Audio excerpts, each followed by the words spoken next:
Τι είναι αυτό που ψάχνεις πραγματικά μέσα από μια σχέση, μέσα από τη συντροφικότητα?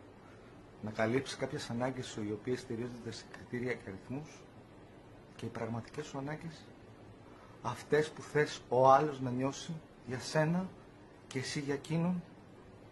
Μήπως τελικά οι σχέσεις και η συντροφικότητα δεν είναι μόνο νούμερα και αριθμοί? Ίσως χρειάζεται να δούμε τα βαθύτερα αίτια που μας δημιουργούν αυτές τις ανάγκες.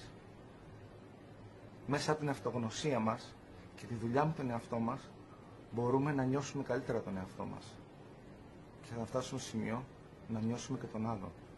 Ίσως μόνο τότε αφήνουμε τα τραύματα του παρελθόντος πίσω μας.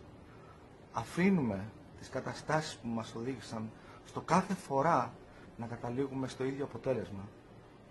Στο ότι είμαι πάλι μόνος.